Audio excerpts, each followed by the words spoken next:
One-on-one si Richie Rivero at Jan Amores. Kit Jimenez naman pumakitang gilas na din Stephen Curry range. At heto, LeBron James binubuo ang Redeem Team 2.0 dahil sa 4th place finish ng Team USA sa FIBA World Cup.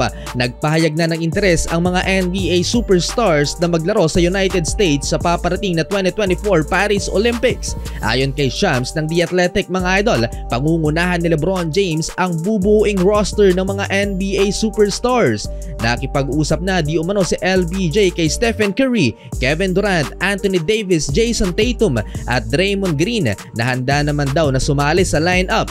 Ayon din sa sources ni Shams, seryoso din si Damian Lillard, Aaron Fox at Kyrie Irving na mag-commit sa Team USA. Naging desidido daw si LeBron na sumali sa Olympics, mga idol, matapos matalo ang Team USA sa World Cup. Dalawang sunod na FIBA World Cup nang hindi napapasama sa podium finish ang Team USA. Kaya para kay LeBron James, panahon na para bumawi sa Olympics at ipakita ang tunay na lakas ng mga Americans. Lalo na't nagiging debate na kung tama nga bang tawaging world champion ang kampiyon sa NBA. Nagiging laughing stock na kasi ang ipinapadalang squad ng US sa FIBA World Cup dahil lagi na lang kinakapos. 2012 pa huling naglaro para sa Team USA si LeBron at noong London Olympics pa yan, mga idol.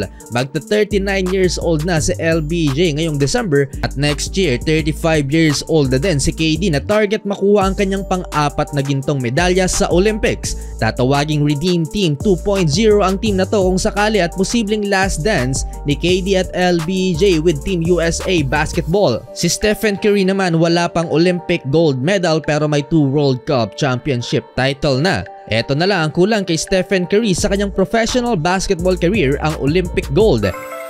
PBA Draft Combine naman tayo, mga idol. Second day na ng event bago ang PBA Draft sa September 17. Skills Challenge ng Day 1 stand out ang mga NCAA prospects na sina Kenneth Villapando at Rin William Bing, kasama na si Kim Aurin ng ex-Ginebra 3x3 player.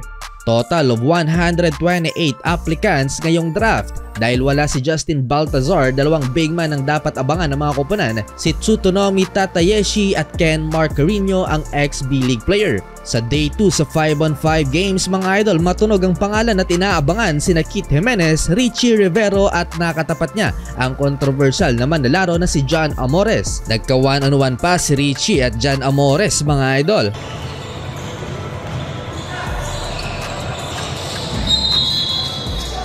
Si Kit Jimenez naman bumitaw ng napakalayong 3. Matapos ang successful MPBL career, panahon na para kay Kit na pasukin naman ang mundo ng PBA. Nasa draft class ding ito ang naglaro na din sa professional league sa New Zealand ang dating Gilas Cadet na si Kenneth Tuffin.